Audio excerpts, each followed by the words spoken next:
અને એ નાનું બાળક એટલે 2.5 વર્ષ આસપાસની ઉંમર, હજી તેને ધાવણ મૂક્યું હતું એની માનું, એને આમ હાથ લાંબો કર્યો. જો નિયતિ કેવું કરાવે છે બાળક પાસે. આવતા વર્ષે આ બોર્ડિંગની અંદર કાં મને રાખો અને કા આ જગદીશભાઈ, હા તમે જગાને રાખો. હા, જગદીશભાઈ તો હજી હમણાં થયો હું કે 2 વખત નાપાસ થયો હતો, બોર્ડિંગમાંથી રસ્ટિકેટ થયો હતો, આટલી બધી બદનામી થઈ હતી, અને સામે જ નદી વહેતી હતી, અને હું મોડી રાત સુધી બેઠો હતો. એકાંત હતું, અંધારું હતું, કોઈ જોવા વાળું નહોતું. ડીંગ ડીંગાણું, ડીંગની ટોળી ડીંગ મારે છે, હકલો કોળી હકલા કોળેના પગે હોજો ડીંગ મારે છે, હૈદર ખોજો. એટલે કાર્યક્રમ તો પૂરો થઈ ગયો, એમનું સિટિંગ પૂરું થયું, કાર્યક્રમ તો ચાલુ હતો. પછી જીતુદાન ગઢવીએ પૂછ્યું એમ કે આજે તમારા વક્તવ્યમાં એમ કે મા અને દીકરાના પ્રસંગો બહુ આવ્યા એમ, અને પછી એનું કારણ શું એમ કીધું ને, ત્યારે પછી મારા ગુરુની ટકાવી રાખેલી હિંમત ત્યારે તૂટી. અને પછી એમણે કીધું કે એનું કારણ એ છે કે મારી મા જ મરી ગઈ, એટલે એને થાનના કબ્રસ્તાનમાં દફનાવી અને હું લોકોને હસાવવા આવ્યો છું. અને પછી એમણે રિક્ષા પકડી, પણ એ વાક્ય બોલ્યા કે તમે ચાલુ રાખો, શો મસ્ટ ગો ઓન. હું નમું ભગવાનને કે યારથી યારી કરું, તું બતાવી દે હૃદય કોની તરફદારી કરું, અને તું હસાવે તો હસું અને તું રડાવે તો રડું. કારણ કે ભગવાનના હાથમાં હતું, હવે મને હસાવો કે મને રડાવો. તું હસાવે તો હસું અને તું રડાવે તો રડું, લે તને જેવી ગમે હું એવી અદાકારી કરું. શું કેમ કે આપણે બધા જ દરરોજ નિરાશ થઈએ છીએ, દરરોજ હતાશ થઈએ છીએ, અને આપણને ઊભા થવા માટે એક કારણ જોઈએ છે. એ કારણ તમને આ જગદીશ ત્રિવેદીના સંવાદમાંથી મળી રહે એવી અપેક્ષા.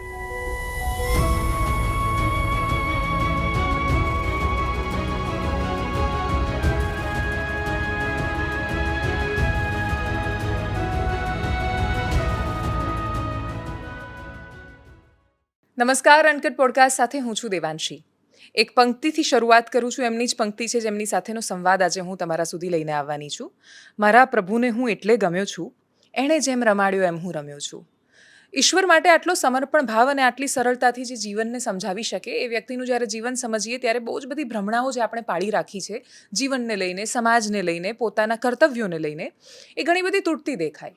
એટલા માટે તૂટતી દેખાય કેમ કે આપણે એવું માનીએ છીએ કે જો માણસ 25 વર્ષના પોતાના જીવનમાં, શરૂઆતના 25 વર્ષમાં એ કશું જ નથી કરી શકતો, તો એ જીવનમાં ક્યારેય કશું ખાસ ઉખાડી નથી લેવાનું.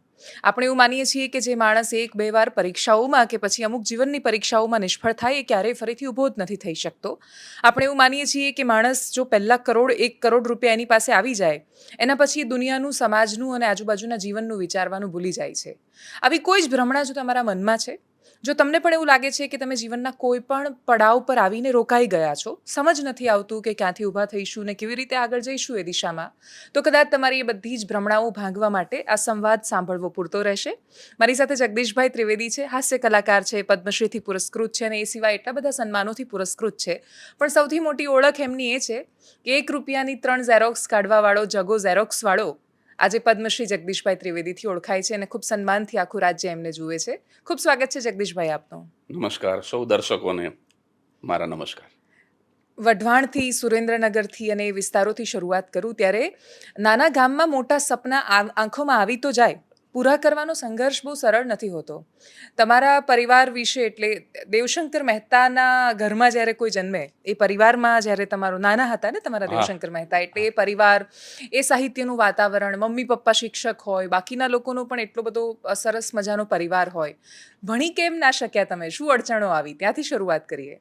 હા, દેવશંકર મહેતા એટલે તળપદી ભાષાના સમર્થ નવલકથાકાર. એમના વિશે એક વાત દર્શકોને જાણીને ખૂબ જ સુખદ આશ્ચર્ય થશે, પણ વર્ષો પહેલાં કોઈને ફાંસીની સજા થઈ અને પછી એની અંતિમ ઈચ્છા પૂછવામાં આવે તો પૂછવામાં આવ્યું કે તમારી અંતિમ ઈચ્છા શું?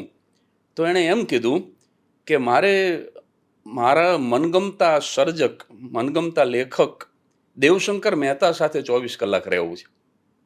અને મારા બાપુજીને જામનગરથી સુરેન્દ્રનગરના કલેક્ટર ઉપર ફોન આવ્યો. સુરેન્દ્રનગરના કલેક્ટરે ગુજરવદી ગામડું સાવ ધાંગધ્રા તાલુકાનું, ત્યાં ગાડી મોકલી, સરકારી ગાડી લેવા આવી, અને ખેતી કરતો એક ખેડૂત બ્રાહ્મણ એ પોતાના વાચકની અંતિમ ઈચ્છા પૂરી કરવા માટે એની સાથે 24 કલાક જેલમાં રહે અને એને ગમતી વાર્તાઓ કરે.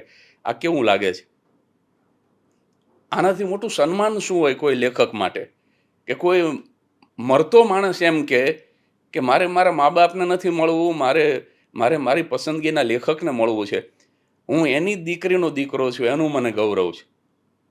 એવા મારા નાના બાપુ દેવશંકર મહેતા ગામડામાં રહેતા, ખેતી કરતા.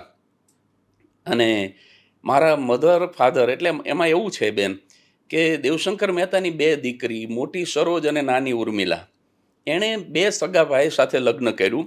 એ વસ્તડીના બ્રાહ્મણ, 2 બહુ ગરીબ, હિંમતલાલ અને લાભશંકર. તો નાનું જે કપલ છે લાભશંકર અને ઉર્મિલા, એને ત્યાં દીકરાનો જન્મ થાય છે. પણ 8 વર્ષ પહેલાં 1958માં મોટી દીકરીનું લગ્ન થયેલું, સરોજ અને હિંમતલાલનું. અને તે જ દિવસે એમાં પણ એક થોડું આંખો ભીની થાય એવી વાત હું ઝડપથી કહી દઉં કે દેવશંકર મહેતાએ શરૂઆતમાં થોડું લખ્યું ને, તો એ સમયના વિવેચકો, એને હું વિવેચક નહીં કહું, એને હું બબૂચક કહીશ. કારણ કે કોઈ લખવાનું છોડી દે એટલી હદે તમે એની ટીકા કરો. આ માણસે બિલકુલ કલમ છોડી દીધી. એ કે હવે હું હળ પકડી લઉં છું, હું લખી શકું એમ જ નથી. અને 50ની સાલથી એણે બિલકુલ લખવાનું બંધ કરી દીધું. દેવશંકર મહેતાએ 58 સુધી, 8 વર્ષ સુધી. પણ મારા મોટી બા એમણે ખૂબ હિંમત આપી કે તમે લખો, તમે લખી શકશો, તમે સારું લખો છો. સતત 8 વર્ષ સુધી પતિને હિંમત આપી પત્નીએ કે તમે ફરીથી કલમ ઉપાડો. અને એ વખતે શનિ ચેત મચ્છંદર આવતું. પૂજ્ય મોરારી બાપુ પણ આજે કથામાં યાદ કરે કે હું ચેત મચ્છંદર ભૂલી નથી શકતો. ચેત મચ્છંદરમાં આવતી દેવશંકર મહેતાની ગામની માં નામની વાર્તા હું આજે 80 વર્ષે ભૂલી નથી શકતો. એમ અવારનવાર કથામાં પૂજ્ય મોરારી બાપુ બોલ્યા છે. તો ચેત મચ્છંદર વાળા શનિએ કીધું કે દેવુભાઈ તમે લખો અને હું છાપું. પણ કે બહુ વિવેચકોએ ટીકા કરી છે મારી. અરે કે છોડો વિવેચકોને. અને એ વખતે શનિએ એક બહુ સરસ વાક્ય કીધું હતું કે આખા વિશ્વમાં સાહિત્યકારોના બાવલા તમને ચોકમાં જોવા મળશે, કોઈ વિવેચકનું બાવલું કોઈ મૂક્યું? એટલે એટલી હદે મારા બાપુજીને નિરુત્સાહી કર્યા હતા એ સમયના વિવેચકોએ કે 8 વર્ષ સુધી આ માણસે કલમ તજી દીધી. અને પછી શનિના કહેવાથી, સતત પત્નીના કહેવાથી એમણે લખવાનું શરૂ કર્યું. અને નવો જે અવતાર થયો એની પહેલી જ નવલકથાનો પહેલો જ હપ્તો યોગાનુયોગ આ મોટી દીકરીના લગ્નના દિવસે પ્રગટ થયો. એટલે નવા અવતારના શ્રી ગણેશ અને મોટી દીકરીના લગ્ન 1958માં મે મહિનામાં એક જ દિવસે. પણ મોટી દીકરીને દુર્ભાગ્યવશ 8 વર્ષ સુધી કોઈ સંતાન ન થયું. અને 66માં આ ઉર્મિલાનું એના જ દિયર સાથે, મોટી દીકરીના દિયર સાથે લગ્ન થયું. અને એને ત્યાં 67માં જ, એટલે એક જ વર્ષ પછી પહેલા ખોળે દીકરાનો જન્મ થયો. અને એ વખતે આ 4 શિક્ષક, તો સરોજબેન અને હિંમતલાલ એ ત્યાં ગુજરવદીમાં જ નોકરી કરતા. એટલે સરોજબેન માટે પિયર અને સાસરુ 2 એક ગુજરવદી, જ્યાં દેવશંકર મહેતા રહેતા. ગામના મુખી દેવુભા આખું ગામ કે. અને એના રાહડા ગવાય. હા, 7મ 8મમાં બેનો રાહડા લે તો રાજાનું નામ લેવાનું અહીંયા દેવુભા બોલે, ઈ આ દેવશંકર મહેતા મારા નાના બાપુ. એવું વર્ચસ્વ. અને આ નાની દીકરી અને જમાઈ એ ચોટીલામાં નોકરી કરે. એને ત્યાં દીકરાનો જન્મ થયો. તો આ જે હિંમતલાલ જે છે ગુજરવદીવાળા, એ ત્યાં ચોટીલા આવેલા 1-2 દિવસ રોકાવા માટે. અને પછી જતા હતા. મારા ગુરુ પદ્મશ્રી શાહબુદ્દીન રાઠોડ સાહેબ એક વાક્ય બોલે છે કે તમારા જીવનમાં તમારે જે અગત્યના નિર્ણયો લેવાના થાય ને, એનું તમે આયોજન ન કર્યું હોય એ અનાયાસ થાય. બહુ મોટા નિર્ણયો અનાયાસ થાય. એવું જ બન્યું આ કિસ્સામાં, આ વાર્તામાં કે મોટા ભાઈ હિંમતલાલ ગુજરવદી જવા નીકળ્યા તો નાના ભાઈનો પહેલા ખળાનો દીકરો ઘોડિયામાં સૂતો હતો. તો અમજ તો એને હાથ લાંબો કર્યો એમ કે તારે આવવું છે? કારણ કે 8 વર્ષથી સંતાન માટે ઝંખતું દંપતી આ. એટલે કે તારે આવવું છે? અને એ નાનું બાળક, એટલે 2.5 વર્ષ આસપાસની ઉંમર, હજી તેને ધાવણ મૂક્યું હતું એની માનું. એને આમ હાથ લાંબો કર્યો. જો નિયતિ કેવું કરાવે છે બાળક પાસે. એને આમ હાથ લાંબો કર્યો. એટલે પછી ઓલા મોટા ભાઈએ કીધું કે આને આવવું છે? તો ઉર્મિલા તું થેલીમાં 2 જોડી લુગડા ભરી દે આના, જો રહેશે, એ વખતે તો મોબાઈલ શેના હોય, લેન્ડલાઇન ફોન નહોતા, જો રહેશે તો રાખશું, નહીંતર આને પાછો મૂકી જઈશું. અને મોટા ભાઈ અને ભાભીને મા બાપની જેમ માને આ નાનું કપલ. કારણ કે એ લાભશંકર 3-4 વર્ષના હતા ત્યારે એમના પિતાનું અવસાન થઈ ગયેલું. એમને તો પિતા યાદે નથી આવતા, કેવા હતા અને કેવા નહીં. મા મને કોઈ દી સાંભળે નહીં, બાપ યાદ જ ના આવે, બાપનો ચહેરો યાદ ના આવે, બાપને જોયો જ ન હોય. એટલે મોટા ભાઈ જ એના માટે પિતા હતા. તો પહેલાં જ ખોળાનું સંતાન હતું તો ના પાડી શકે ને કે નહીં, આ અમે નહીં આપીએ. પણ મોટા ભાઈએ કીધું કે 2 જોડી લુગડા ભરી દે ને ઉર્મિલા થેલીમાં, જો રહેશે તો રાખશું. એટલે તરત જ ઉર્મિલાએ 2 જોડી લુગડા ભરી દીધા અને એ થેલીમાં લુગડા લઈ અને એ 18 વર્ષના છોકરાને લઈ અને એ મોટા ભાઈ નીકળી ગયા. એ બાળક હું. એટલે મને 2.5-3 વર્ષનો હતો ને મને લઈ ગયા ગુજરવદી. અને આજે પણ હું એમની સાથે જ છું, 58 વર્ષે પણ. એટલે 56 વર્ષથી મને પાછો નથી આપ્યો. એટલે મારો ઉછેર, મૂળ વાત એ છે કે પછી ગુજરવદી લઈ ગયા અને ગુજરવદીમાં દેવશંકર મહેતા, અને પછી તો એમની 2-3 છાપામાં એક સાથે ધારાવાહિક ચાલે એવો દબદબો પણ એમણે ભોગવો. એટલે એ આ માહોલની અંદર મારો ઉછેર થયો ગુજરવદી. પણ તમારો જે સવાલ છે કે તમે કેમ ભણી ન શીખ્યા, પણ 8 વર્ષે આ રીતે બાળક મળ્યું હોય એટલે લાડ કેટલા લડાવ્યા હોય. બીજું કે દેવશંકર મહેતાનો ભાણિયો, એટલે ગામમાં તો પછી કોઈ બોલે જ નહીં. અને આ પાછા જે હિંમતલાલ ને સરોજબેન, એ ગુજરવદીની પ્રાથમિક શાળાના હિંમતલાલ મારા બાપા હેડમાસ્તર અને સરોજબેન આસિસ્ટન્ટ શિક્ષિકા. એટલે કોઈ જ મને રોકવાવાળું નહીં, કોઈ ટોકવાવાળું નહીં. એટલે વધુ પડતા લાડમાં હું થોડો વધારે સ્વચ્છંદી અને તોફાની થઈ ગયો. એટલે હું ભણી શકું એમ હતો. એ તો પછી જ્યારે 2 વખત નાપાસ થયો પછી મેં પુરવાર કર્યું, પણ એ વખતે હું ભણી ન શક્યો. એટલે મારું શરૂઆતનું જે શૈક્ષણિક જીવન હતું એ થોડું ડલ વિદ્યાર્થી જેવું રહ્યું તોફાનના કારણે. અને ગાડી સડસડાટ ક્યારે ઉપડી? સડસડાટ ગાડી તો 11માં અને 12માં નાપાસ થયો પછી જે ત્યાં 11માં 12માની જો વાત કરું તો થયું એવું કે વધારે પડતો તોફાની થઈ ગયો. એટલે 4 મા બાપ થાકી ગયા, એટલું બધું તોફાની. ગામના લોકો થાકી ગયા. એટલે પછી મને લીંબડી બ્રાહ્મણ બોર્ડિંગમાં મૂક્યો. હા, અને લીંબડી બ્રાહ્મણ બોર્ડિંગમાં બીપી શુક્લ એ વખતે ગ્રહપતિ હતા. એ 8મા ધોરણથી મને મૂક્યો. 8, 9 ને 10 3 વર્ષમાં એવા ગળે આવ્યા કે 10મા ધોરણનું વર્ષ પૂરું થવાનું હતું ત્યારે એમણે ટ્રસ્ટીઓને પત્ર લખ્યો ગ્રહપતિએ કે આવતા વર્ષે આ બોર્ડિંગની અંદર કાં મને રાખો અને કાં આ જગદીશભાઈ, હા તમે જગાને રાખો. હા, જગદીશભાઈ તો હજી હમણાં થયો હું.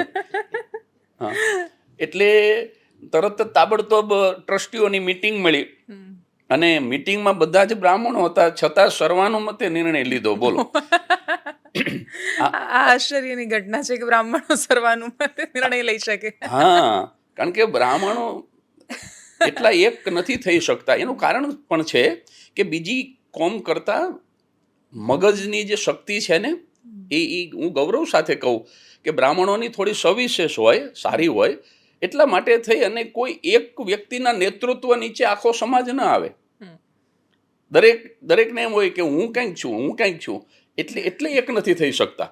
મૂળ તો કારણ એવું છે, એનું કારણ એની પ્રતિભા છે, એમાં પણ બેમત નહીં. પણ એકતા, હમણાં જ હું ગાંધીનગર એક કાર્યક્રમમાં બોલ્યો હતો અને એ વિડીયો બહુ વાયરલ થયો, આખા વિશ્વમાં ફર્યો. એમાં મેં બ્રાહ્મણોની સભામાં જ મેં કીધું કે આપણી પાસે એકતા નથી, આ સ્વીકારી લો, આ સનાતન સત્ય સ્વીકારી લો. એટલે લીંબડી બોર્ડિંગના ટ્રસ્ટીઓ બધા બ્રાહ્મણો જ હતા, છતાં સર્વાનુમતે નિર્ણય લીધો કે આટલા ટૂંકા પગારમાં બીજો ગ્રહપતિ નહીં મળે. અચ્છા, એટલે કાઢો. એટલે આ વિદ્યાર્થીને કાઢો અને 23 વિદ્યાર્થીમાંથી એક ઓછો આવશે તો બોર્ડિંગને કંઈ ફરક નહીં પડે. એટલે આ લોકોએ નિર્ણય લીધો કે આને આપણે રસ્ટિકેટ કરીએ છીએ, જગદીશ ત્રિવેદીને. અને મા બાપને સમાચાર મળ્યા એટલે 4 મા બાપ કાળા પાટિયાવાળી બસમાં બેસી અને લીંબડી આવ્યા તાબડતોબ. કાળા પાટિયાવાળી એટલા માટે કે એમાં ભાડું ઓછું થાય અને મારા મા બાપને એ વખતે ખબર હતી કે આ છોકરો બહુ રોકાણ કરવા જેવો નહીં. એટલે 4 મા બાપ લીંબડી આવ્યા. મારા મા બાપ ટ્રસ્ટીઓને કરગરે કે તમે રાખો, ટ્રસ્ટીઓ મારા મા બાપને કરગરે કે તમારો છે તો તમે રાખો ને. અમે ક્યાં કીધું હતું કે આને તમે લઈ આવો આ પૃથ્વી ઉપર બોર્ડિંગમાં જે અર્થ કરવો હોય તે. તો હું તો હાવ અયોધ્યાની ગાદી જેવો થઈ ગયો, નો રામ રાખે નો ભરત રાખે, હવે મારે જવું ક્યાં? પણ પછી એક મધ્યમ માર્ગ એની અંદર લેવામાં આવ્યો. લીંબડીનું જૂનું બસ સ્ટેન્ડ, અત્યારે તો નવું થઈ ગયું હાઈવે પાસે, પણ જૂનું બસ સ્ટેન્ડ જે છે ત્યાં શુકલપા શેરી છે. વર્ષો પહેલા તો એ શુક્લ શાખના બ્રાહ્મણોની છે કદાચ, એટલે શુકલપા નામ છે. તો એ શેરીમાં મારા એક દૂરના સગાને ત્યાં મને પેઇંગ ગેસ્ટ તરીકે પછી રાખવામાં આવ્યો. અને એ સગાઈ પાસે એટલા બધા દૂરના કે હું 1 વર્ષ રહ્યો ત્યાં સુધી નક્કી ન કરી શકો કે આ કઈ રીતે હગા થાય. અને પછી થાકવાનો વારો અમારી સ્કૂલ, હાઈસ્કૂલ ગીજુભાઈ શુક્લ કુમાર વિદ્યાલયના વિદ્યાગુરુઓનો, શિક્ષકોનો હતો, ગૃહપતિ પછી. એટલે એ વખતે 11મા ધોરણમાં તમારે નાપાસ થવું હોય તો તમારે અરજી કરવી પડે. એ વખતે 11મું છે ને, એ તો તમે કદાચ, હા, તમે કદાચ એ રીતે જ ભણ્યા છો. મારી ઉંમરના તો બધા એ રીતે જ ભણ્યા છે કે 11મું સ્થાનિક પરીક્ષા હોય, એટલે જે શિક્ષકો ભણાવતા હોય એ જ પરીક્ષા લે અને એ જ પેપર જોવે. એટલે અમારા સમયમાં 11મા ધોરણમાં કોઈને નાપાસ કરવાનો કુરિવાજ નહોતો. પણ મારા તોફાનોથી તંગ આવી અને સજાના ભાગરૂપે મને 11મા ધોરણમાં નાપાસ કર્યો. એટલે મેં કેટલા નિષ્ઠાપૂર્વક તોફાન કર્યા છે. 11મા ધોરણમાં નાપાસ થવું બહુ અઘરું, પણ મેં તનતોડ મહેનત કરી નાપાસ થવા માટે, અને શિક્ષકોએ મને નાપાસ કર્યો. 11મા ધોરણમાં ગીજુભાઈ શુક્લ કુમાર વિદ્યાલયના શિક્ષકોએ મને નાપાસ કર્યો. 12મા ધોરણમાં મેં મારી લાયકાતથી નાપાસ થઈને દેખાડ્યું. કારણ કે મને ગિલ્ટી ફીલ થઈ કે આપણે એવા તે કેવા હેન્ડીકેપ કે આપણે નાપાસ થવા માટે પણ શિક્ષકોનું અવલંબન લેવું પડે. આપણે આપણી મેળે નાપાસે ન થઈ શકીએ. અને હું પાછો આર્ષ દ્રષ્ટા ખરો, એટલે મને 1982માં મને એવી ખબર પડી ગઈ હતી કે આજથી 30 વર્ષ પછી 2012માં દિલ્હીની ગાદી ઉપર નરેન્દ્રભાઈ મોદી નામના એક યશસ્વી વડાપ્રધાન આવશે અને એ આત્મનિર્ભર થવા ઉપર ભાર મૂકશે. એટલે આપણે નાપાસ થવાની બાબતમાં આત્મનિર્ભર થવું જોઈએ અત્યારથી એમ. એટલે હું 1882માં નાપાસ થવાની બાબતમાં આત્મનિર્ભર થયો. મેં મારી લાયકાતથી નાપાસ થઈને દેખાડ્યું. પણ ખરેખર તો બન્યું તો એવું, દર્શક મિત્રો, કે દેખાદેખીમાં મેં વિજ્ઞાન પ્રવાહ લઈ લીધો હતો અને હું અજ્ઞાનનો માણસ અને વિજ્ઞાનમાં જઈ ચડ્યો. હું વિદ્યાર્થી મિત્રોને એવું કહેવા માગું છું, જે આ સાંભળતા હોય એને, કે ક્યારેય દેખાદેખીમાં કોઈ લાઈન ન લેશો. તમારો રસ, તમારી રુચિ, તમારું પ્રાવીણ્ય, તમારું પાંડિત્ય જે દિશાનું હોય, ખરેખર તો આ શિક્ષકોની ફરજ છે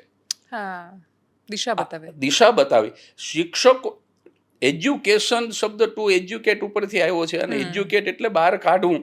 એટલે ખરેખર તો વિદ્યાર્થીની અંદર જે પડ્યું છે એ શિક્ષકે બહાર કાઢવાનું. કે છોકરા, તું છે ને કલાકાર તરીકે ચાલે એવો છે, તું એ દિશામાં જતો રહે, આર્ટ્સ લઈ લે.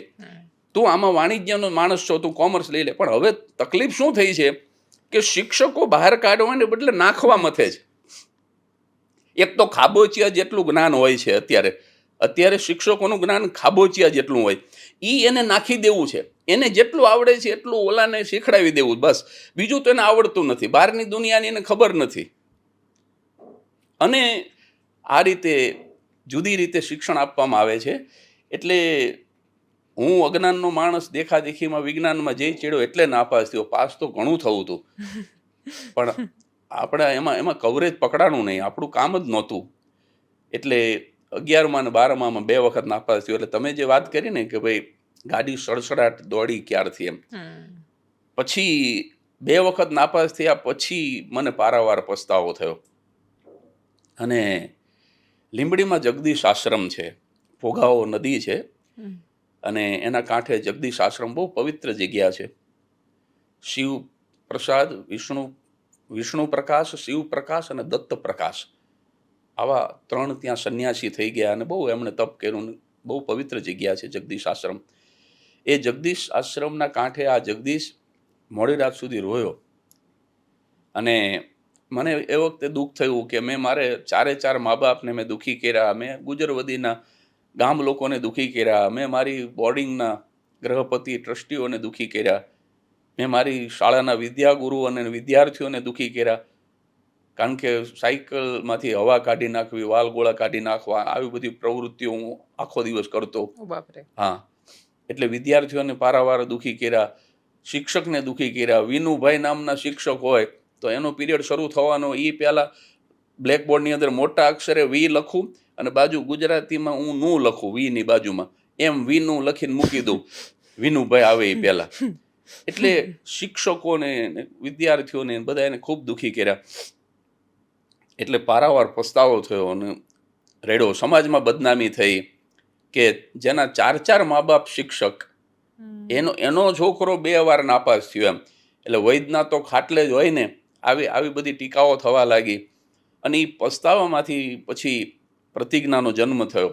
એટલે વધુ એક વખત હું સમાજને એ કહેવા માગું છું જમાવટના માધ્યમ દ્વારા, અને ખાસ વિદ્યાર્થી ભાઈ બહેનોને, કે 2 વખત નાપાસ થયો હતો, બોર્ડિંગમાંથી રસ્ટિકેટ થયો હતો, આટલી બધી બદનામી થઈ હતી, અને સામે જ નદી વહેતી હતી, અને હું મોડી રાત સુધી બેઠો હતો, એકાંત હતું, અંધારું હતું, કોઈ જોવાવાળું નહોતું.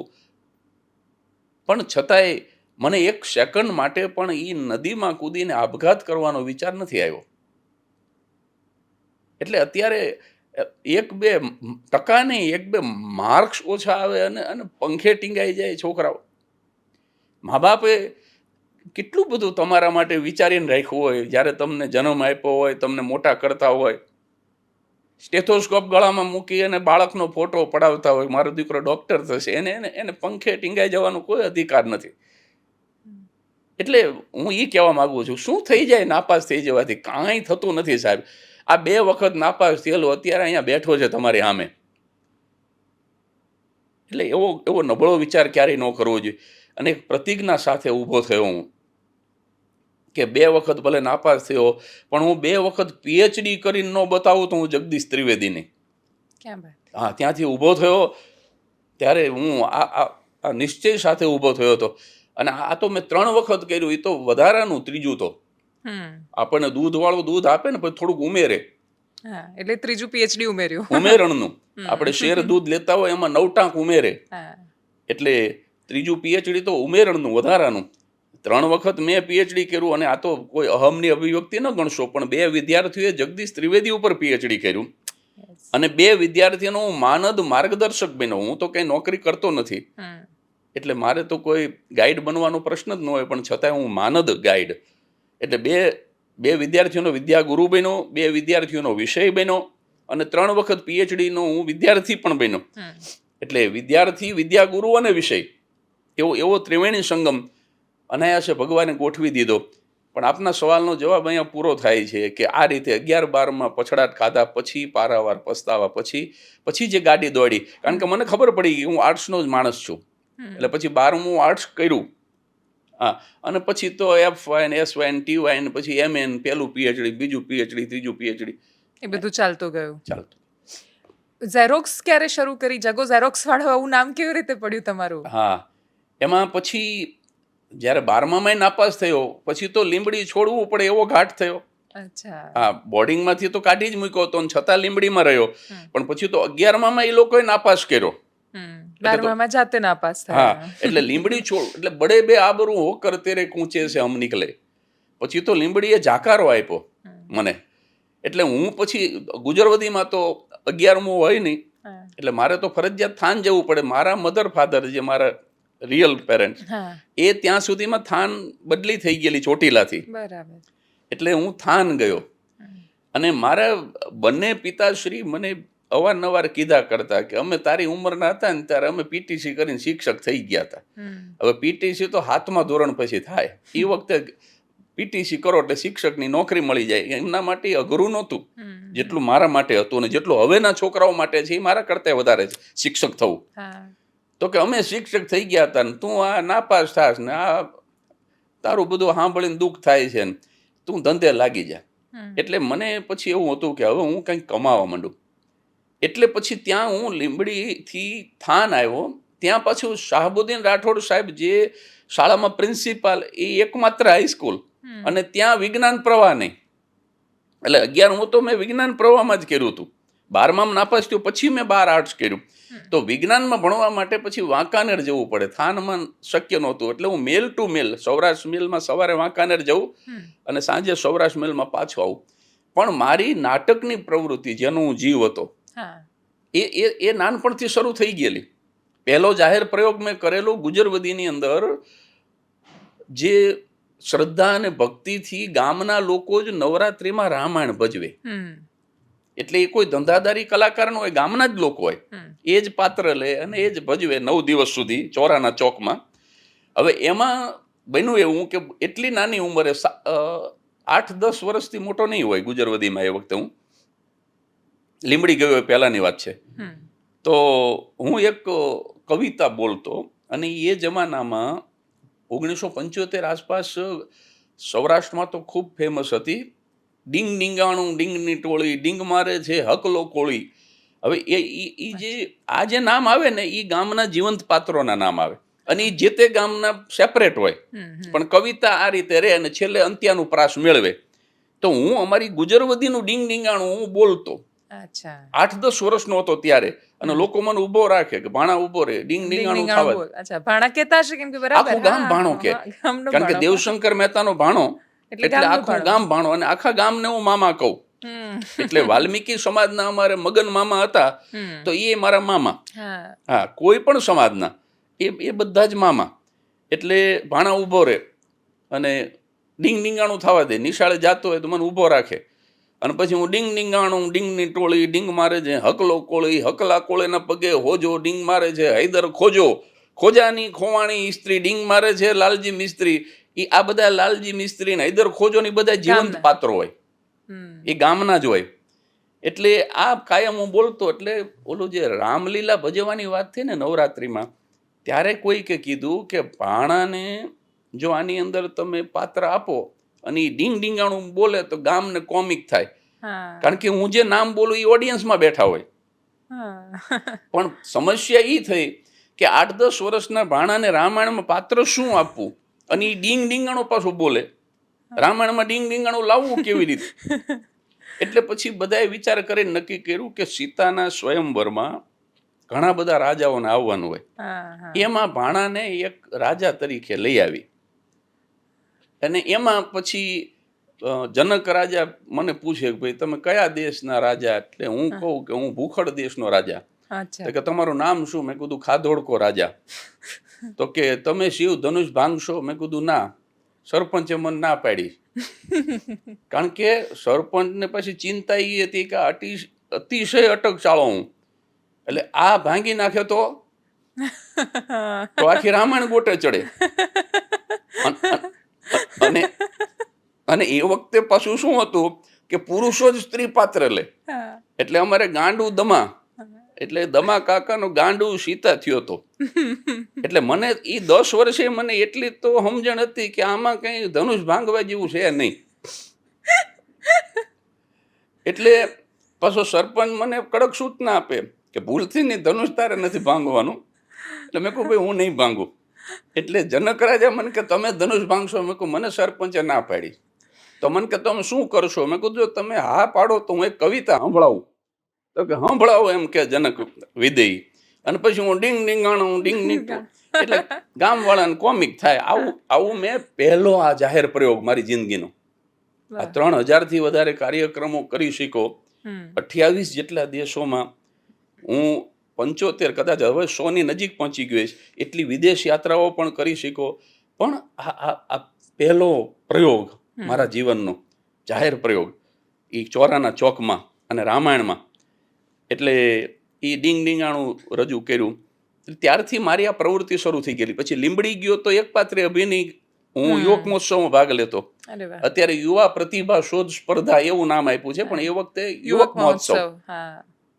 ટેલેન્ટ એટલી બધી કે 14 વર્ષ પૂરા નહોતા થયા એટલે હું ભાગ ન લઈ શકું. એટલે જે શિક્ષકો મને નાપાસ કર્યો એ શિક્ષકો 13 વર્ષના જગાની જન્મ તારીખ સુધારીને ભાગ લેવડાવતા. જે બોર્ડિંગે મને રસ્ટિકેટ કર્યો એ બોર્ડિંગ અત્યારે ગૌરવ લે છે કે અમારી બોર્ડિંગના ઇતિહાસમાં કોઈ વિદ્યાર્થી પદ્મશ્રી થયો હોય તો આ એક જ.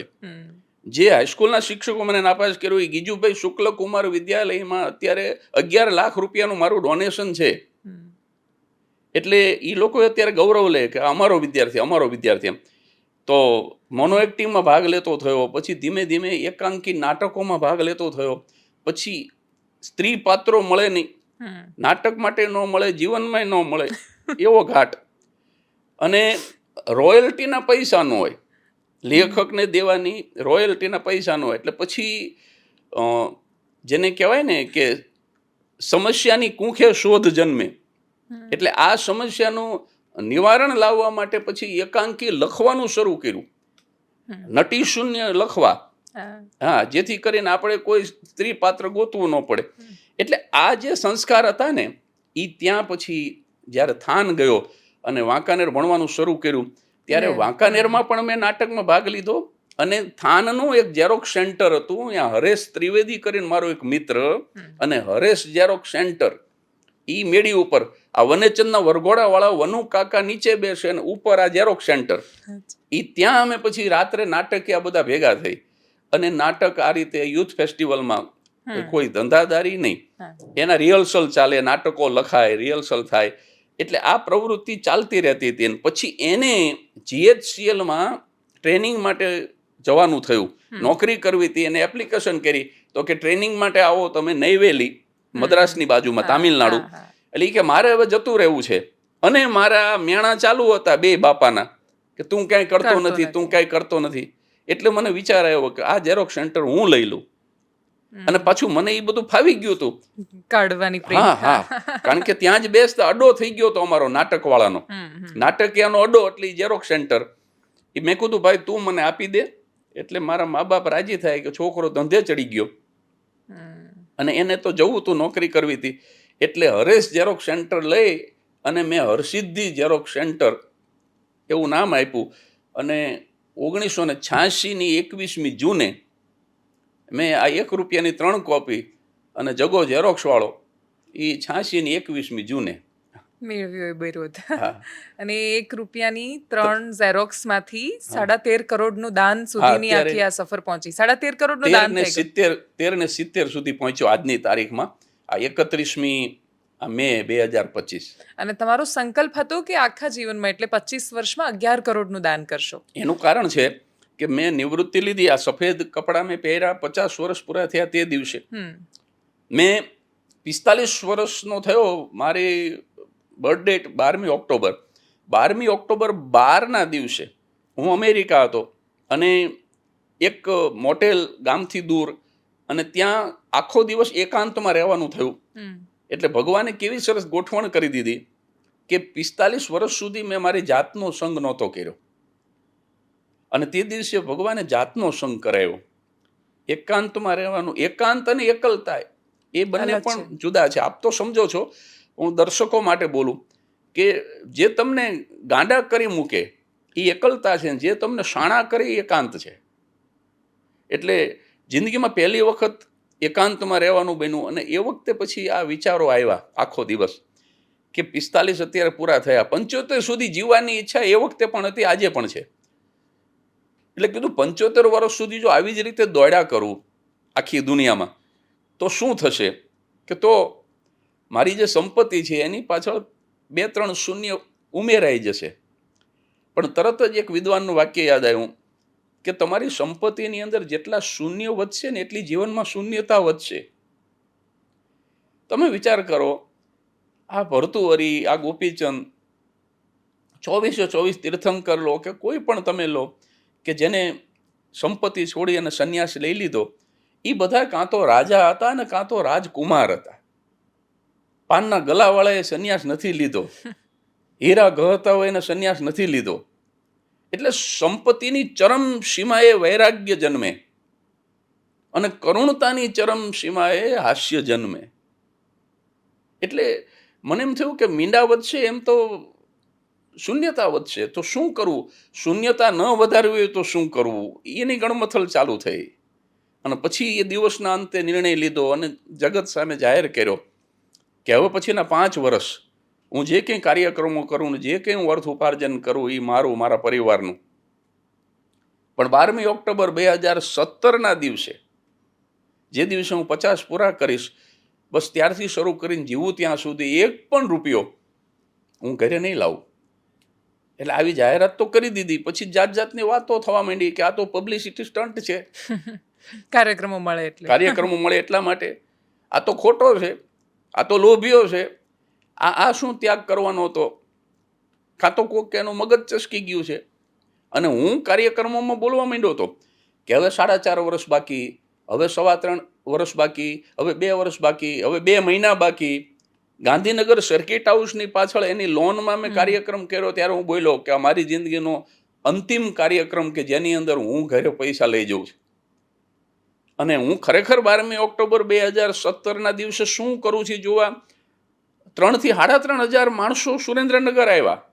એમાં 300 તો સેલિબ્રિટી, પૂજ્ય મોરારી બાપુથી માંડી તમને નામ આવડે છે તમામ લેખકો, તમને નામ આવડે છે એ ગુજરાતી તમામ કલાકારો, તમામ કવિઓ. અને મેં 3 પ્રતિજ્ઞા લીધી એ દિવસે 2017ની 12 ઓક્ટોબરે કે જીવું ત્યાં સુધી સફેદ કપડાં જ પહેરીશ, જીવું ત્યાં સુધી વાળને કાળા નહીં કરું. જે કર્યા જ નહોતા, 50 સુધી નહોતા કર્યા, પણ હવે નહીં જ કરું. અને ત્રીજી નાનકડી પ્રતિજ્ઞા કે હવે જીવું ત્યાં સુધી કાર્યક્રમનો એક પણ રૂપિયો ઘરે નહીં લાવું. એટલે આ રીતે જે આ વાનપ્રસ્થાશ્રમ મારો શરૂ થયો, તમારા સવાલનો જવાબ જ આપું છું કે આ 11 કરોડ કેમ એમ. તો પછી 1 વર્ષ પૂરું થયું 12મી ઓક્ટોબર 2018. એ વર્ષની અંદર મેં શું કર્યું, મોટું કામ એ કર્યું કે મારા મધર ફાધર જે થાનમાં નોકરી કરતા, એ બંને જે પ્રાથમિક શાળામાં નોકરી કરતા એ શાળાના બિલ્ડિંગ નવા બનાવી દીધા. હા, અને એને નામ શું આપ્યું, એકને ઉર્મિલાબેન લાભશંકર ત્રિવેદી પ્રાથમિક શાળા અને બીજાને આ નામ આપ્યું સરોજબેન હિંમતલાલ ત્રિવેદી પ્રાથમિક શાળા. એટલે ચારેય મા બાપના નામ આવી જાય બંને સ્કૂલમાં. અને એનું ઉદ્ઘાટન હતું. અને ત્યારે બન્યું એવું કે મારા પિતાશ્રી જે મને દત્તક લીધો, એ મારા પાલક પિતા, એમનું અવસાન થઈ ગયેલું ઉદ્ઘાટનના થોડા દિવસ પહેલાં જ, એટલે 13 દિવસ પહેલાં જ. એટલે ઉદ્ઘાટનના આગલે દિવસે જ 12મું હતું, માથે મુંડન. અને ઉદ્ઘાટનમાં હું સ્ટેજ ઉપર ગયો ત્યારે મને વિચાર આવ્યો કે પહેલા વર્ષના અંતે કેટલા રૂપિયા મેં ભેગા કર્યા. તો એ પાછું એ ભગવાને મોકલું. આજે તમે જે શેર બોલાય એટલા માટે મને બહુ ગમે છે કે જુઓ, દરેક બાબતમાં તમને એવું લાગશે કે મારા પ્રભુને એટલે હું ગમ્યો છું કે એણે જેમ રમાડ્યો એમ હું રમ્યો છું. એણે મને કીધું કે હાથ લાંબો કર, તારા બાપને છોડીને પાલક પિતા પાસે જતો રહે. એને જ મને કીધું 2012ની સાલમાં કે આવા બધા વિચારો કર, નહીતર મોટેલની અંદર તો તમે બ્લુ ફિલ્મ ચાલુ કરીને આખો દી એન્જોય કરી શકો છો. વિચાર તો કરવા એવા થાય અમેરિકાની મોટેલમાં. પણ મને આ અધ્યાત્મના વિચાર આખો દિવસ કરાવ્યા, એ પણ એને કરાવ્યા. પછી મને 44 લાખ રૂપિયાના કાર્યક્રમો કરાવ્યા, એ પણ એને કરાવ્યા. એ 44 લાખ રૂપિયા પહેલા વર્ષના અંતે મળ્યા. તો મારે 75 વર્ષ સુધી જીવવું એવું તો પહેલેથી નક્કી હતું. એટલે મેં કેલ્ક્યુલેટરમાં 44 લાખ ગુણ્યા 25 કર્યું. અને ફિગર જે મોકલો એ એણે મોકલો 11 કરોડ એક્ઝેક્ટ. એટલે મેં પહેલા જ વર્ષના અંતે મેં જાહેરમાં મેં કીધું કે હું મરતા પહેલાં 11 કરોડ રૂપિયાનું દાન કરીશ. પણ પછી વિચાર આવ્યો કે આ જીવનનું શું નક્કી છે, શ્વાસ તો ગમે ત્યારે બંધ થઈ જાય, અને બીજું કે શો બંધ થઈ જાય તો બીજું તો મને ક્યાં આવડતું નથી, બીજું કે આવકનો સ્ત્રોત નથી. એટલે મારા જીવનમાં શો બંધ થઈ જાય તો મારો મનોરથ અધૂરો રહે, શ્વાસ બંધ થઈ જાય તો પણ મનોરથ અધૂરો રહે. એટલે તરત જ વિચાર આવ્યો કે શો કે શ્વાસ બેમાંથી કંઈક બંધ થઈ ગયું તો. એટલે તરત જ જાહેરાત કરી કે કદાચ શો બંધ થઈ જાય કે કદાચ શ્વાસ બંધ થઈ જાય અને 2-4 કરોડ કદાચ 11 કરોડમાં ઓછા રહી જતા હોય તો મારા દીકરાને અને મારી વહુને હું કહું છું કે મેં વસાવેલી મિલકત વડીલો પાર્જિત નહીં, મને વારસામાં મળેલી નહીં.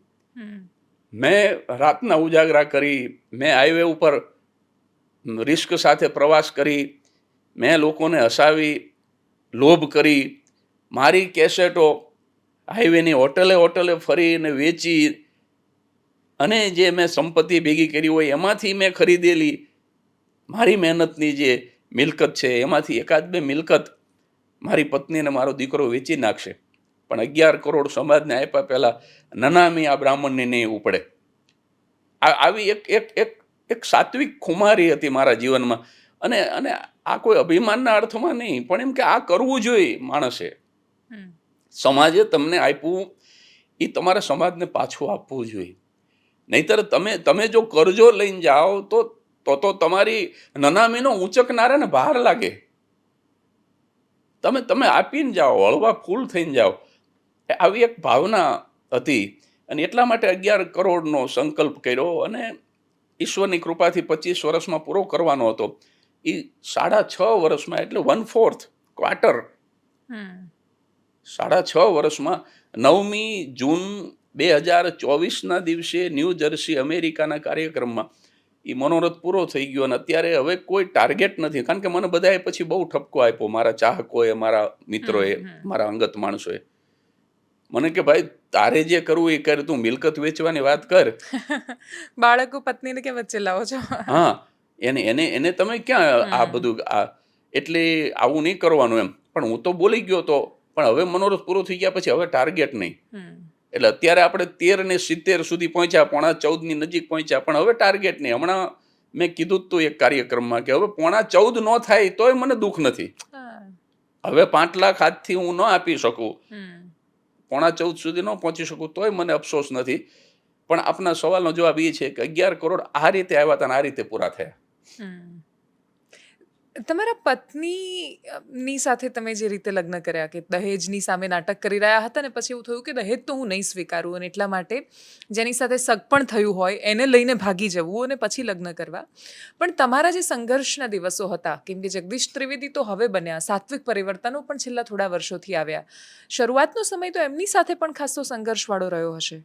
હા, એટલે તમારી વાત સાચી છે. હું દહેજની વિરુદ્ધમાં નાટકો લખતો, ભજવતો.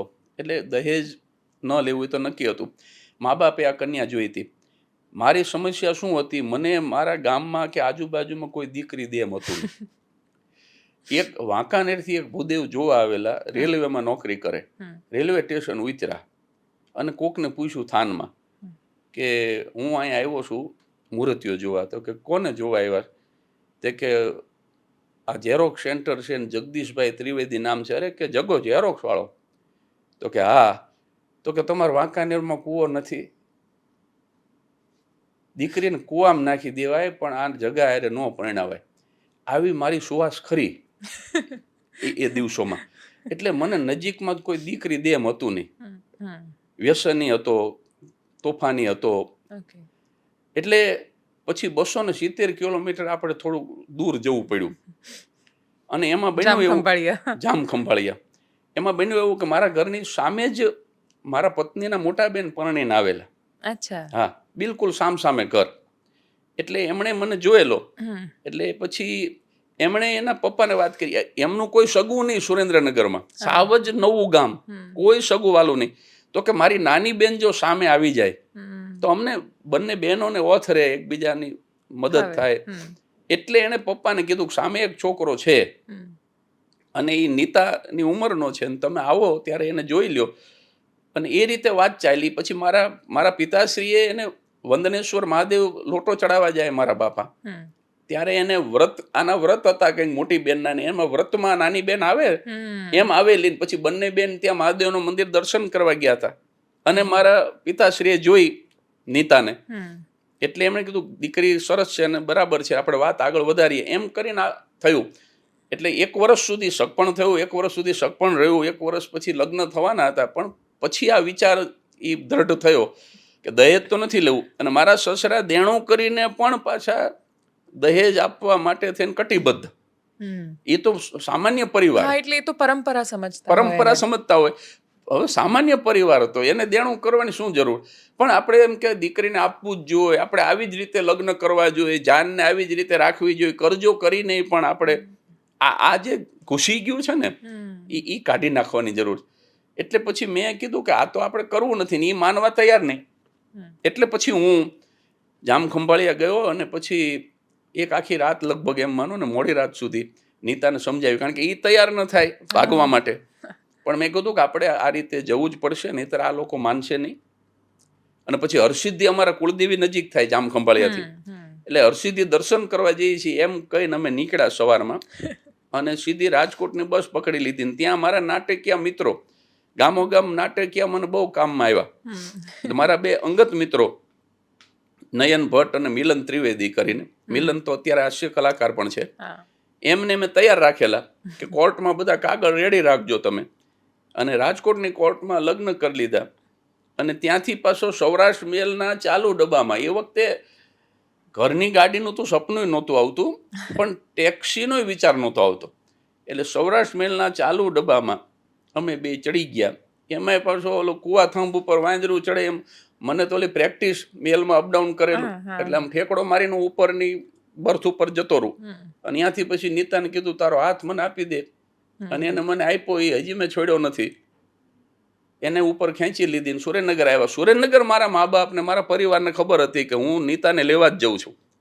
એટલે સુરેન્દ્રનગર રેલવે સ્ટેશને ઉતરીને એસટીડી બૂથ રેલવે સ્ટેશને ત્યાંથી ફોન કર્યો કે હવે રાહ ન જોઈશું, અમે પરણી ગયા છીએ અને તમારી દીકરી સાસરે પહોંચી ગઈ છે.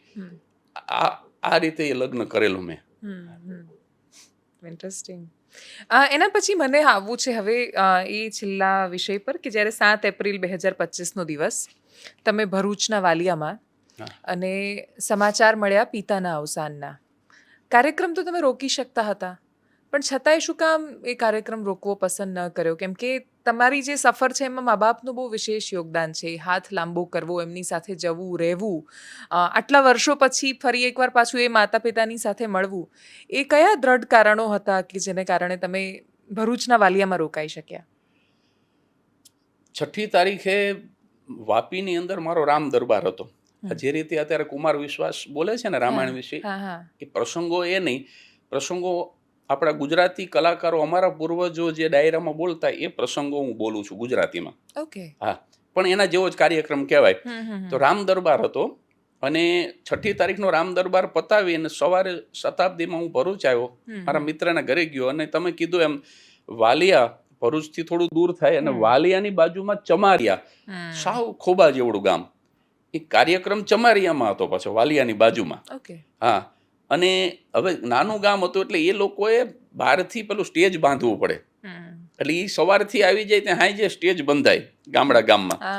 એટલે સ્ટેજ બંધાઈ ગયું હતું. પછી લગભગ 250 જેટલા મહેમાનો, ગામ ધુમાડા બંધ હતું, ગામમાં તો બધાએ જમવાનું પ્રસાદ લેવાનું, પણ 250 જેટલા બહારથી મહેમાન, કોઈ સુરતથી, કોઈ ભરૂચથી, કોઈ વડોદરાથી. આ જે યજમાન હતા એનો દીકરો જ વડોદરાથી આવેલો પરિવાર સાથે. એટલે બહારથી 200-250 જેટલા મહેમાન આવી ગયેલા, અને ગામ ધુમાડા બંધ, એની રસોઈ થઈ ગયેલી, સ્ટેજ બંધાઈ ગયેલું. જાહેરાત તો લગભગ મહિના અગાઉથી થતી હતી. હું કેનેડા હતો ત્યારથી. આ કેનેડાથી આવ્યા પછી આ મારો બીજો જ કાર્યક્રમ. પહેલો વાપી કર્યો 6ઠી એપ્રિલે, હું 1 એપ્રિલે આવ્યો, અને 6ઠી એપ્રિલે વાપી પ્રોગ્રામ કર્યો, અને આ બીજો જ કાર્યક્રમ હતો. એટલે જાહેરાત પણ થઈ ગયેલી આજુબાજુના ગામમાં પણ.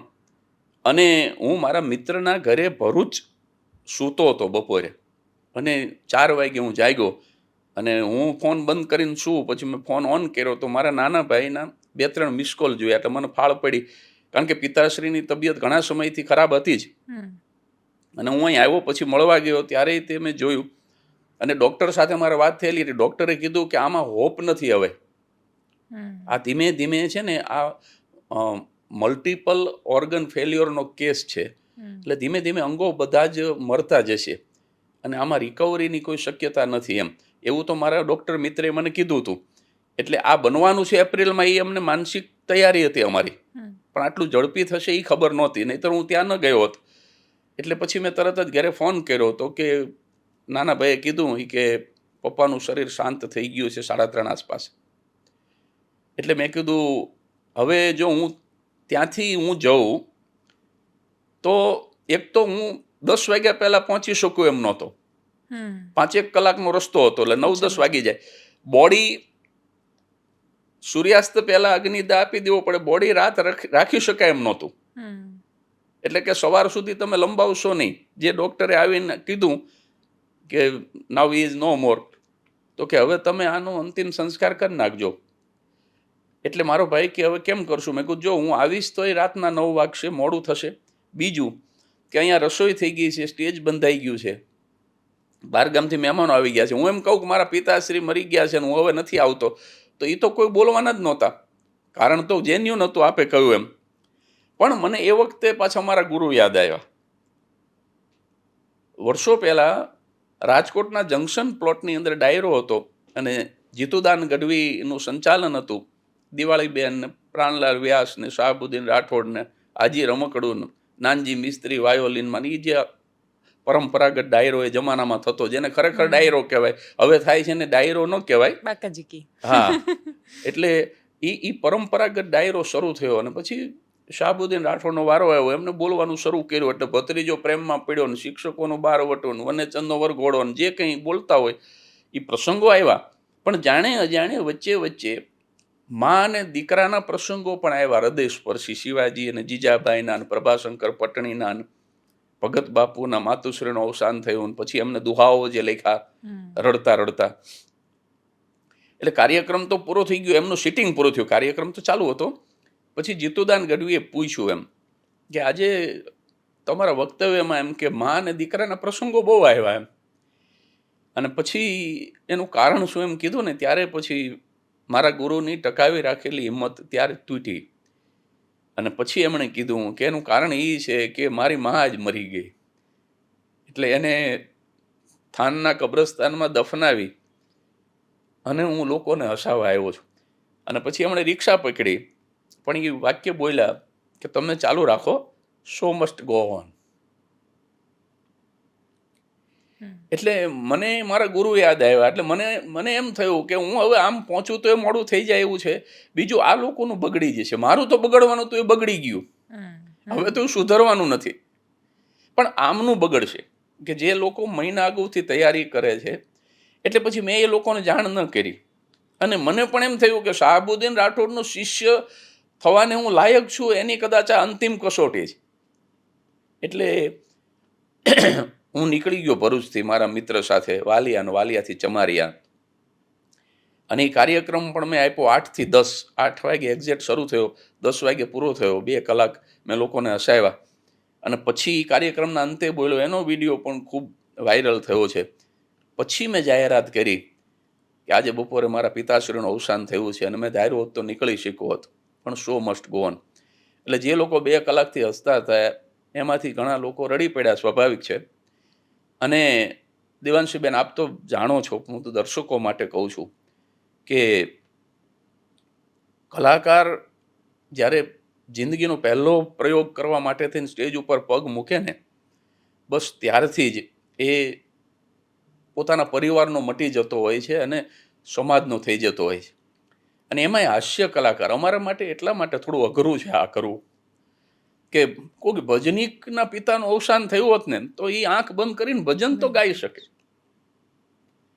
પણ હાસ્ય કલાકારે તો લોકોને હસાવાના, અહીંયા ઉપર પથ્થર મૂકી અને જોક્સ કહેવાના અને લોકો હસવા જોઈએ.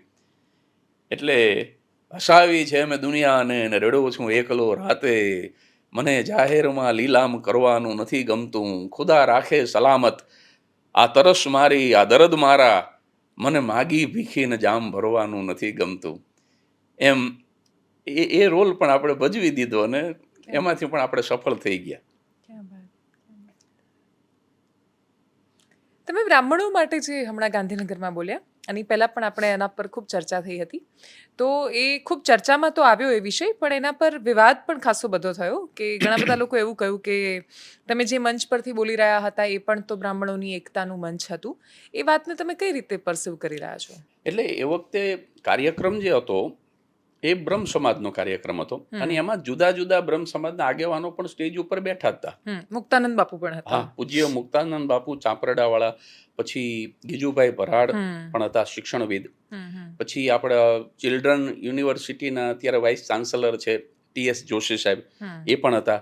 પછી જુદા જુદા બ્રહ્મ સમાજના આગેવાનો પણ હતા. એટલે સ્ટેજ ઉપર બધા એવા જ હતા બ્રહ્મ આગેવાનો, અને ઓડિયન્સમાં પણ બ્રાહ્મણો જ હતા. પણ મારી થોડી નારાજગી ગણો કે મારો થોડો ગુસ્સો ગણો, એનું કારણ એવું હતું કે આ કાર્યક્રમ ગાંધીનગરનો બ્રહ્મ સમાજ કરતો હતો. ગાંધીનગરમાં જ પાછા બીજા બ્રહ્મ સમાજ પણ છે, અને એમાંથી જ 3 બ્રાહ્મણોએ મને મેસેજ કરેલો કે ભાઈ આમાં ન જશો ને, આ બધું તો ધતિંગ છે ને, આ તો પૈસા કમાવા માટેનું છે ને. હવે ઓલા માણસને મેં પૂછ્યું તો કે આમાં 1 પણ રૂપિયો મારે કમાવાનો નથી. એક જાણીતા અખબારમાં ગઈકાલે જ એના સમાચાર પણ પ્રગટ થયા, બહુ સારું કવરેજ મળ્યું કે 111 બ્રાહ્મણ વિદ્યાર્થી ભાઈ બહેનોને એ જર્મની મોકલશે પણ કોઈ ચાર્જ નહીં લે. એટલે એણે તો પછી ત્યાં સ્ટેજ ઉપરથી નહીં કહ્યું કે ભાઈ ઘણા લોકોએ આવું કર્યું છે, ચડતી દેગડીમાં પાણા નાખવાનું કામ, પણ એમ કે હું આમાં કોઈ પણ પ્રકારનો મારો સ્વાર્થ નથી. અને બીજો એક કિસ્સો શું બનેલો કે સુરતની અંદર એક 22 મહિનાની દીકરીનું લીવર ફેલ થઈ ગયું અને લીવર ટ્રાન્સપ્લાન્ટ કરવું પડે એવી જરૂરિયાત કમ્પલસરી થઈ ગઈ. એ મને સમાચાર મળ્યા અને ડૉક્ટર આ દંપતીને બેસાડે છે, ખોળામાં દીકરી છે અને ડૉક્ટર બોલે છે કે આનું લીવર ટ્રાન્સપ્લાન્ટ કરવું પડશે, 22 લાખ રૂપિયાનો ખર્ચ છે, 11 લાખ NGO આપશે પણ 11 લાખ તો આ ભૂદેવને કાઢવા પડશે એના પિતાએ. હવે એ કર્મકાંડી બ્રાહ્મણ છે અને રિક્ષા ચલાવે છે સાઈડમાં, એના માટે તો આ બહુ અઘરું 11 લાખ. પણ મને અડી ગઈ પેલી દીકરી કે આ ડૉક્ટર વાત કરે છે કે આ દીકરીનું લીવર ટ્રાન્સપ્લાન્ટ કરવાનું છે અને ઓલી દીકરી પાછી હસે છે અને રમે છે. એ દીકરીને ખબર નથી કે આ શું વાત થઈ રહી છે. એટલે મેં એનો વિડીયો બનાવ્યો લાગણીથી. મેં 51,000 રૂપિયા મોકલ્યા તરત જ ઇમિજિએટલી, અને મેં એક વિડીયો કરી દીધો કે ભાઈ આપજો, બ્રાહ્મણો તમે હોય, બીજાએ પણ આપવું જોઈએ, પણ જો તમે બ્રાહ્મણ હોય તો બ્રાહ્મણોએ તો ખાસ આ ભૂદેવને મદદ કરવી જોઈએ. એમાં પણ થયું એવું, એમાં પાછા 3 બ્રાહ્મણના મેસેજ આવ્યા કે આ તો બધું ધતિંગ છે, આ તો 3 વર્ષ જૂનો કેસ છે. હવે એ તો થોડું મિસઅન્ડરસ્ટેન્ડિંગ હતું, પછી તો એમણે સ્વીકાર્યું કે ના અમારી ભૂલ થઈ ગઈ, આ કોઈ બીજો બ્રાહ્મણ હતો અને બીજી વાત છે એમ. પણ મેં ઓલા દીકરીના પિતાને કહ્યું તો કે મારી દીકરી 22 મહિનાની છે, આ 3 વર્ષ જૂનો કેસ કેવી રીતે હોય? બધા ડોક્યુમેન્ટ મને મોકલા, દીકરીનું બર્થ સર્ટિફિકેટ મોકલું, 22 મહિના પહેલાં જન્મી છે. એટલે મને એક બ્રાહ્મણ તરીકે મને એમ થયું કે બ્રહ્મ સમાજ આ ગાંધીનગરનો કાર્યક્રમ કરે છે એનો વિરોધ બ્રાહ્મણો કરે છે. પેલી દીકરી બ્રાહ્મણની દીકરી છે, એ સાચું નથી એવું કહેવાવાળા બ્રાહ્મણો છે. મને દુઃખ ન થયું હોત કોઈ પટેલ સમાજના, ક્ષત્રિય સમાજના, કોઈ વણિક સમાજના માણસે મને મેસેજ કર્યો હતો આ બંને કાર્યક્રમના સંદર્ભે કે તમે મદદ ન કરશો, તમે જશો નહીં. પણ બ્રાહ્મણોએ જ મેસેજ કર્યા એટલે મને થોડુંક એમ થયું કે નહીતર હું અત્યારે જે દાન કરું છું એ કોઈ નાત જાતના ભેદભાવ વગર કરું છું, પણ મારું સેવાનું સરવૈયું તમે જોઈ લેજો. મેં છતાંય સૌથી વધુ દાન તો બ્રાહ્મણોને જ કર્યું છે, કારણ કે હું બ્રાહ્મણ છું તો મને બ્રાહ્મણ વિશેષ વાલા જ હોય. એટલે બ્રાહ્મણોનો વાંક કાઢવા માટે નહીં, પણ બ્રાહ્મણોને બતાવવા માટે કે જો આવું ન કરો. તમે કોઈ ડૉક્ટર પાસે જાઓ અને કેન્સર આવે રિપોર્ટમાં અને ડૉક્ટર તમારો મિત્ર હોય, તમને એમ કહે કે ના ના તમે તો એકદમ હેલ્ધી છો ને જરાય ચિંતા ન કરો. નહીં સાહેબ, કેન્સર છે, તાત્કાલિક ઓપરેશન કરી અને આપણે જીવન બચાવી લેવાનું છે. એમ મેં આ અંગુલી નિર્દેશ કર્યો બ્રાહ્મણોની સભામાં, બ્રાહ્મણોની ઉપસ્થિતિમાં, કે આપણી એકતા હજી કંઈક ઓછી છે. અને મેં તો એમાં એમય કહ્યું કે તમે બધા એક થઈને આવો તો બ્રાહ્મણના દીકરા દીકરીઓ IAS કે IPS બની શકે એવી સંસ્થાનું આપણે નિર્માણ કરીએ, એની અંદર હું ફંડ આપું મોટી રકમનું, અને આપણે બ્રાહ્મણના દીકરા દીકરીઓ આગળ વધે એના માટે થઈને આપણે એક સંસ્થા બનાવીએ જે નથી, જેની જરૂર છે. એટલે મૂળ મુદ્દો એવો હતો.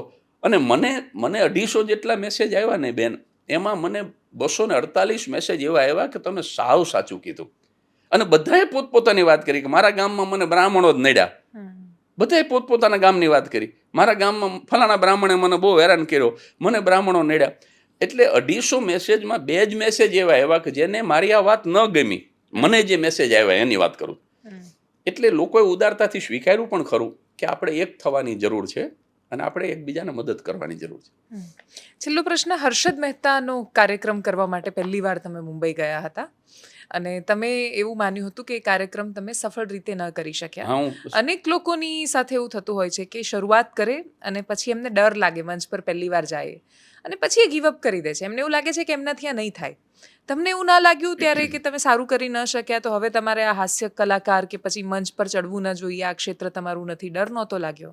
એવું જ થયું હતું કે હવે મારે ન જવું જોઈએ, મારે ન ચડવું જોઈએ. એમાં શું થયું, હું ગુજરવદીનો મેં આપને કહ્યું એમ ગામડામાં મોટો થયેલો ગામડિયો, અને મને પહેલા જ કાર્યક્રમ માટે શાહબુદ્દીન સાહેબ ત્યાં લઈ ગયા, ઓબેરોય હોટલ, 33મો માળ. હવે આ વાત કરું છું 1995 ની. 1995માં હર્ષદ મહેતાએ જે ગાડી લેવા મોકલી એ ગાડીનો દરવાજો 1995માં આમ આકાશની દિશામાં ખુલતો હતો. હવે આવી ગાડી ન જોઈ હોય, ઓબેરોય જેવી હોટલ નો મેં જોયું હોય જિંદગીમાં ક્યારેય, મેં મુંબઈ જેવું મહાનગર નો જોયું હોય, નાયેલું ધોયેલું ઓડિયન્સ. હવે આવા રૂપાળા માણસો મેં ફિલ્મ સિવાય જોયા નહોતા. એ આમ સામે બેઠા હતા અને એમાં હર્ષદ મહેતા આવીને બેઠા અને મને પરસેવો વળી ગયો એસી હોલમાં કે આની સામે બોલવાનું, આને હું શું રાજી કરી શકું. આવા જે હોશિયાર માણસો હોય એને અમારી વાતો શું રાજી કરશે. એટલે હું થોડો નર્વસ થઈ ગયો. બીજું કારણ એ હતું કે એ નર્વસ થવાને કારણે મને બાથરૂમ લાગી, પ્રેશર આવ્યું. એટલે મને બાથરૂમ મળે નહીં. હવે શાહબુદ્દીન સાહેબ એ વખતે તો બહુ કડક પ્રિન્સિપાલ અને બીક લાગે આપણને એની સાથે વાત કરતા, એવો રોફ અને રોઆબ એમનો. એટલે બીતા મેં સાહેબ પાસે હું ગયો. મેં કીધું હવે મારે પૂછવું પડશે કે આ બાથરૂમ ક્યાં છે આમાં. તો મને કે તારે ગાવું છે. મેં કીધું મારે જાવું છે. તે મને કે અહીંથી આ હોલમાંથી બહાર નીકળે આમ જમણા હાથે વળી જાય એટલે જેન્ટલમેન લખ્યું હશે. મેં કીધું એ તો મેં 3 વાર વાંચ્યું. હું ત્યાં સુધી ગયો એ ખરો. હું જેન્ટલમેન સુધી જાઉં અને હું સમજું નહીં એટલે હું ડોબરમેનની જેમ પાછો આવું. કારણ કે આ બાથરૂમ હશે, આ જેન્ટલમેન લખ્યું એ કલ્પના નહીં એ વખતે 1995માં. પછી તો હું જઈ આવ્યો. હું હળવો થઈ શક્યો પણ હું ઓડિયન્સને હળવું ન કરી શક્યો. અને ઓલો નર્વસ થઈ ગયેલો, એસીમાં પરસેવો વળી ગયેલો. એટલે that was my flop show, super duper flop show. અને નાટકમાં હું સફળ થયેલો પાછો, એવું નહીં. હું ઇનામ લઈ આવેલો રાજ્ય કક્ષા સુધી એક્ટિંગના પ્રાઇઝ.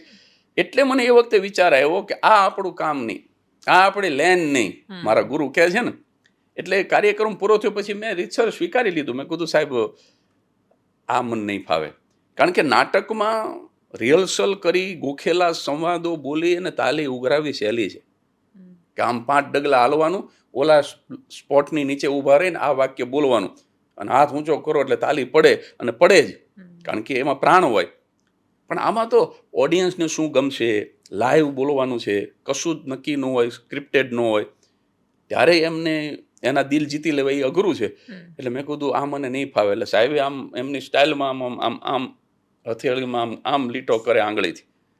મને કે તારે એમ છે, હા આ હેલું નથી. અને મને 500 રૂપિયા આપ્યા. મેં કીધું મારે કંઈ લેવાનું નથી. મને કે ભાડું આપ્યું. અને 120 રૂપિયા થાનથી મુંબઈની રિઝર્વેશન સાથે ટિકિટ હતી. આ બુકિંગ ક્લાર્ક અહીંયા કાનમાં બોલપેન ભરાવીને બેઠો હોય, બીડી પીતો જતો હોય અને પાછો એ પૂંઠાની ટિકિટમાં પાછળ S229 એમ લખીને આપે. એટલે સ્લીપર કોચ 2 નંબરમાં 29 નંબરની બર્થ એ 120 રૂપિયામાં મળતી. એટલે મારે 240 ખર્ચ થયો હતો, તોય મારે 260 નફો થયો. આ નિષ્ફળ જવાનો નફો 260. પણ પછી મેં નક્કી કર્યું, ઓલો મિત્ર તો જતો રહ્યો હતો ટ્રેનિંગમાં, બીજા મિત્રો પણ નોકરી ધંધાર્થે બહારગામ જતા રહ્યા હતા. મેં કીધું હવે કોઈ નાટક કરવાવાળા મિત્રો મળે તો નાટક કરશું બિન ધંધાદારી રીતે, શોખથી. અને બાકી ઝેરોક્સ કાઢી અને આખું પૂરું કરી નાખશું. બાકી હાસ્ય કલાકાર થવું એ આપણું કામ નહીં. આવી નિરાશા સાથે હું મુંબઈથી પાછો આવ્યો.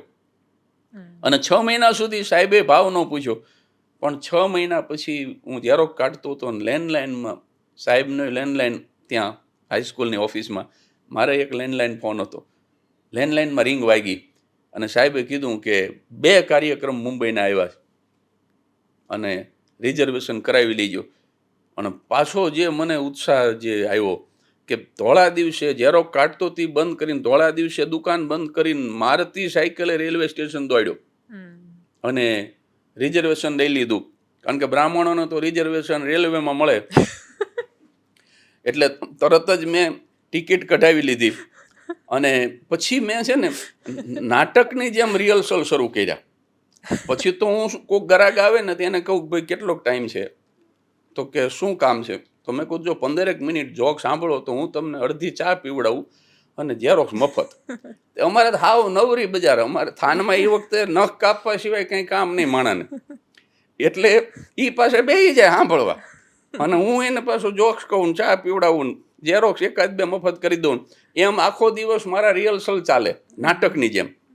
અને રાત્રે ઘરે જઈ અને હજી લગ્નને બહુ સમય નહોતો થયો, બોલો, પત્નીને પ્રેમ કરવાને બદલે હું હસવું ન આવે એવા જોક્સ કહેતો.